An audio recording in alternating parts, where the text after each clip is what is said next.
Pato Dutra, arquitecto de Concepción del Uruguay, un tipo joven, un tipo entusiasta, un tipo muy trabajador dentro de su área.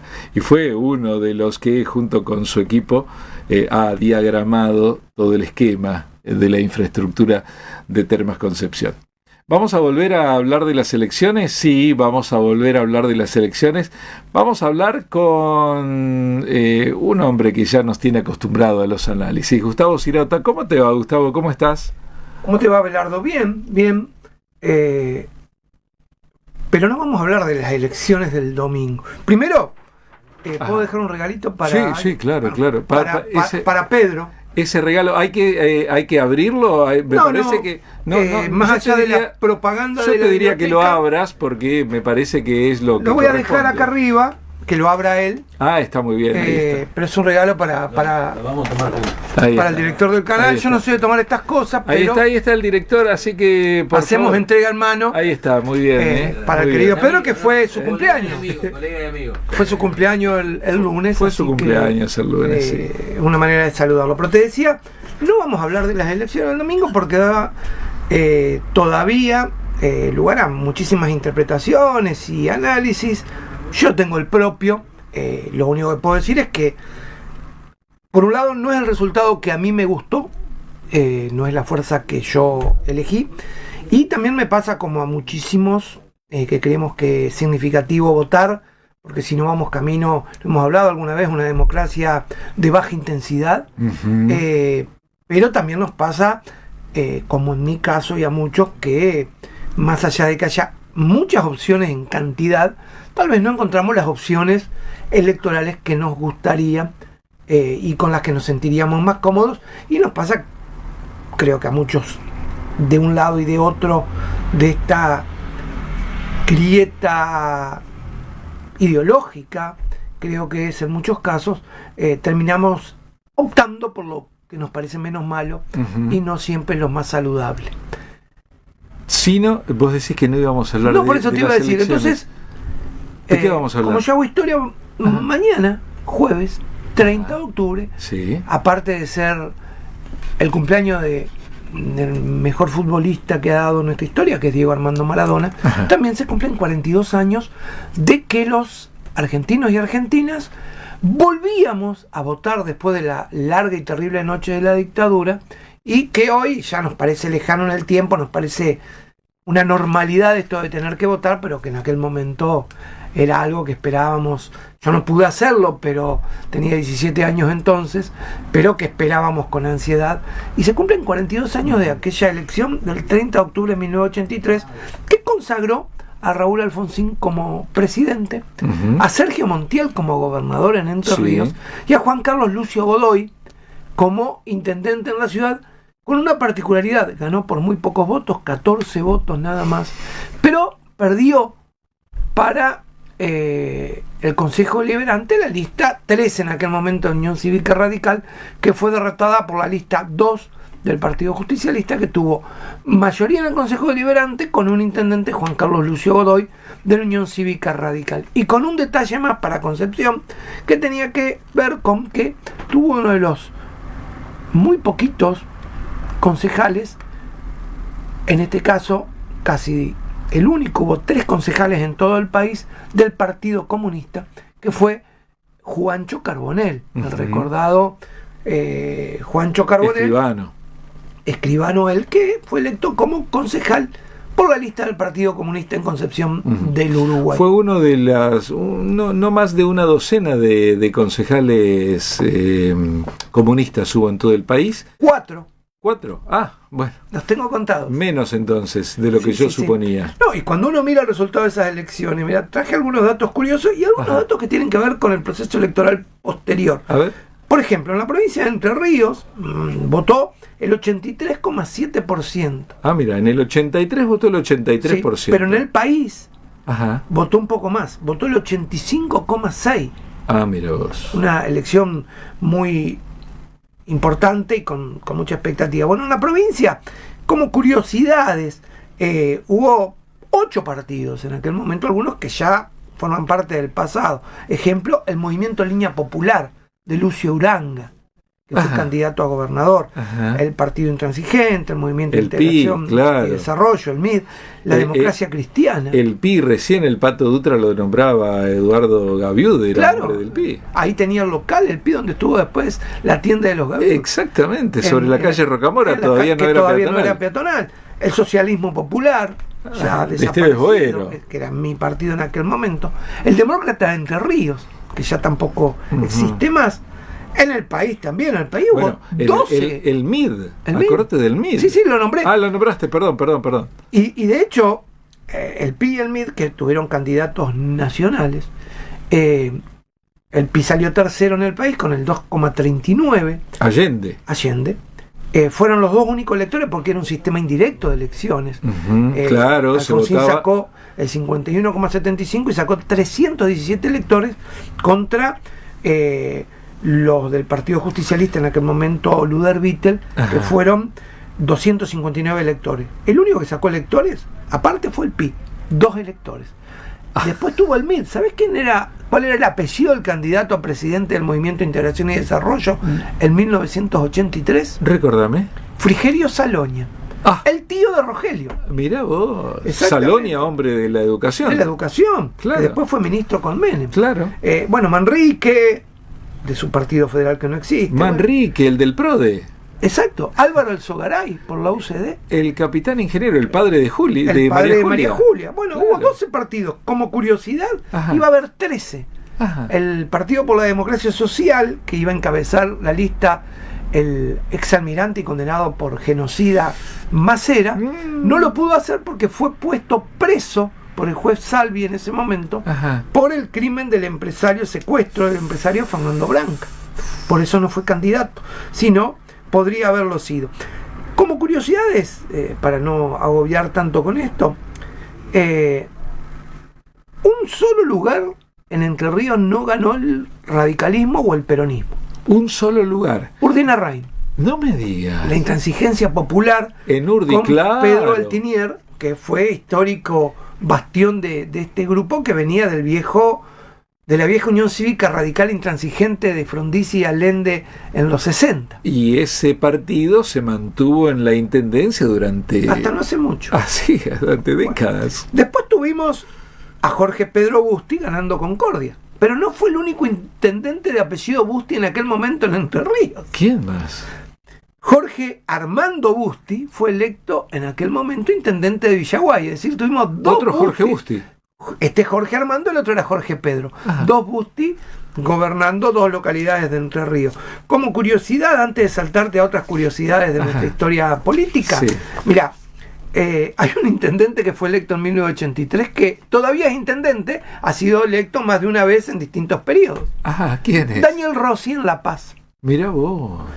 Fue electo en aquel momento, después va a ser vicegobernador de Jorge Pedro Busti. Y bueno, todavía sigue siendo intendente en la localidad de La Paz. Te doy algunos... un hombre siempre mirado de soslayo por la justicia. Más que de soslayo. Con algunas condenas sobre él, pesa. Pero más allá de eso, te iba a traer algunos detalles que tienen que ver, ya para terminar con esto, podríamos seguir largo, pero no hubo ninguna candidata mujer en 1983 para presidente. ¿Sabes cuándo hubo por primera vez una candidata mujer para presidenta en la Argentina? Habíamos tenido a Isabel Martínez como vice de Juan Perón en el 74, pero después la tuvimos, obviamente, a Cristina Fernández en 2007, 2011, pero no habíamos tenido en el 83 ninguna candidata mujer a presidenta. Recién la tuvimos a Lía Méndez del Partido Humanista en 1995. Partido Naranja. El Partido Naranja, el Partido Humanista. Después tuvimos en el 99, en el 95, en el 99 a Patricia Walsh y a Elisa Carrió, que repitió en 2003. Y en 2007 tuvimos la particularidad que primera y segunda en las elecciones salieron 2 mujeres para presidenta. Cristina Fernández, que ganó, y Elisa Carrió, que salió segunda. Mirá vos. Fíjate vos. En Concepción del Uruguay, Araceli Re fue candidata a intendenta en 1983 por la Democracia Cristiana. Ahí está. Ese es un dato importante. Es un dato significativo para aquel momento. Y nombrarla a Araceli Re es nombrar un homenaje que todavía nos debemos. Sí, aparte nos debemos los su uruguayenses. labor en la cultura, su labor en el colegio, pero más allá de eso, sí, lo fue. Y después, mirá qué particularidad, con esto te termino, Abelardo, para no obviarte a vos y a los que nos siguen. Desde 1853, Sí. 1853, hemos tenido hasta el día de hoy 56 presidentes. 56 presidentes, 37, empezando por Urquiza. Sí, desde Urquiza. 38 constitucionales, 17 de facto, por golpes de Estado. ¿Sí? El que más duró fue Roca, 12 años, pero no consecutivos. Ajá. De 1880 a 1886, y después volvió a repetir, no se podía reelegir automáticamente, en 1898 hasta 1904. Ajá. De manera consecutiva, el que más tiempo estuvo, Carlos Saúl Menem, 10 años y 5 meses. Claro, porque tomó la última 89-95. la última forma de los 6 años. Exacto, y de después con la presidencia. Constitución reformada en el 94, cuando fue reelecto en el 95, estuvo 4 años más. 10 años. Los 10 años del menemismo, 10 digamos. años, 5 meses. Ajá. Después tuvimos uno al que todos recordamos y que es el único presidente que no ha tenido una queja de nadie hasta el día de hoy por su labor. Año 63. No. Federico Pinedo. 12 horas fue presidente. Pensé que ibas a nombrarlo a Ilia. No, Ilia tuvo muchas críticas de Bueno, muchos. claro. También con lo que se metió con los laboratorios, nada más y nada menos. Y con el petróleo. Y con el Anuló petróleo. los contratos petroleros de Frondizi, no Claro. nos olvidemos. Sí, sí. Lo que nadie puede dudar de Ilia es su honestidad. Eso sí. Yo cuestiono lo republicano porque llegó al gobierno con el peronismo proscripto. Es cierto. Pero la honestidad, y en esto también lo sumo Irigoyen, y en esto también lo sumo Alfonsín. 3 presidentes inmaculados en cuanto a honestidad, más allá de que uno pueda quererlos o no. Sí. En lo Y más allá personal. de lo que les hubo pasado en Totalmente. en la cuestión institucional, ¿no? Totalmente, pero Federico Pinedo fue presidente por 12 horas, en el recambio entre Cristina Fernández y Mauricio Macri. A veces nos olvidamos. Y después, como curiosidad, y con esto termino, Abelardo, ¿Pinedo era presidente del Senado? claro, y como se discutía sobre dónde se entregaban los atributos, que a mí no me cabe duda, tenía razón la presidenta Cristina Fernández sobre el lugar de entrega de los atributos, y no donde quería en aquel momento, por desconocimiento o por otras cuestiones, Mauricio Macri. Entonces fue presidente por 12 horas, 11 horas 50 minutos, Mirá vos. mediodía. Nadie cuestiona la gestión de Federico Pinedo, no he encontrado nadie que lo cuestione. Ahora, ¿figura en los Sí, por supuesto. registros? Sí, no cobra pensión, porque para cobrar pensión, ahí está, eso. la ley establecía que tenía que hacer al menos 45 días. Ah, bien. Y a veces cuando cuestionan estos que dicen la jubilación y la pensión de Cristina Fernández, Sí. por ejemplo, nos olvidamos que, por ejemplo, la viuda de la Rúa le corresponde la pensión y la cobra, Mauricio Macri le corresponde la jubilación y la cobra, y la viuda de José María Guido, que fue en un interregno entre el 62 y el 63, cuando lo derrocan a Frondizi hasta que asume Ilía, Sí. sigue cobrando todavía también la pensión la viuda de José María Guido. Te termino con algo que te va a encantar también a vos, que te gustan estos datos curiosos como a mí. A ver. Bueno, salvo 2 de estos 56 presidentes, todos fueron abogados o militares. Hubo Salvo- 2 que no. Ajá. Mauricio Macri, ingeniero, Sí. por lo menos lo que Sí, postula él, y el actual, que es economista. Claro. Después todos los otros fueron abogados o militares Mirá en nuestra vos. historia. Nunca locutor, nunca profesor de historia. No, pero ya hemos tenido profesores en el Uruguay. El actual presidente del Uruguay, Orsi, es profesor de historia. Ujú. Algunos que a mí particularmente no me gusta algunas cuestiones, y menos que esté embarcado en una guerra como Zelensky, es profesor de historia.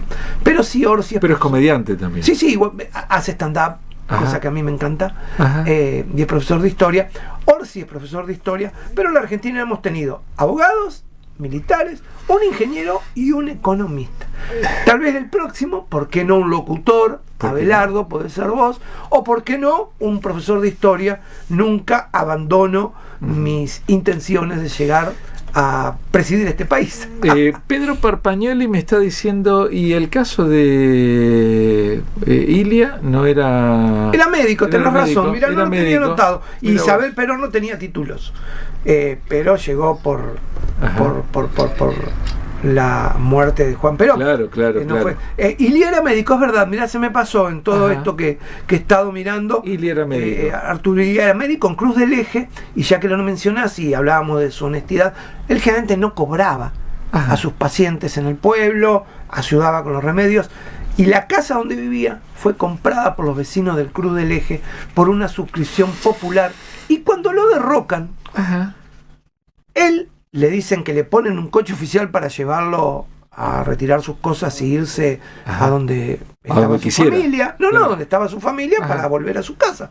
Y él dijo que no, y se fue en un taxi que paró en la puerta de la casa de gobierno y que pagó de su bolsillo.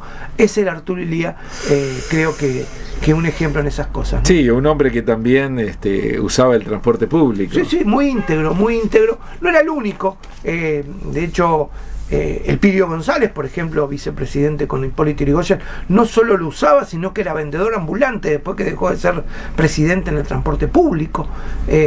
Ha habido ejemplos, y muchos, por suerte, de estos personajes de nuestra historia que a veces desconocemos y que nos han dejado este mensaje de decencia cívica. Yo sé que lo haces en virtud de que mañana, 30 de octubre, se cumplen 42 años de la primera votación, luego de aquella pesadilla que tuvimos durante 7 años con la dictadura, y que es una democracia de las más extensas que ha tenido la Argentina y que la defendemos a rajatabla. Decía Barto, la democracia es imperfecta, lo confirmábamos todos, ¿no? Y ahora yo digo, ¿qué es lo perfecto? Es que no lo hay. Por lo tanto, vivamos en este tiempo de conversaciones, de discusiones, de acuerdos también, ¿no? Te termino con algo ya que dijiste. Sí, lo de por perfecto. favor. Creo que la democracia es el más perfectible de los sistemas que tenemos, y que a veces, obviamente, tiene sus vacíos. Creo que esta es una democracia de baja participación ciudadana, de baja intensidad ciudadana. Tiene que ver con un montón de cuestiones. Sí, culturales incluso, históricas, obviamente. Pero ¿no? me parece que, afortunadamente, vos sos más o menos de mi misma generación, Abelardo, aquello que elegimos desde 1983 de dirimir nuestras diferencias en las urnas, es algo que por suerte 42 años después seguimos celebrando, seguimos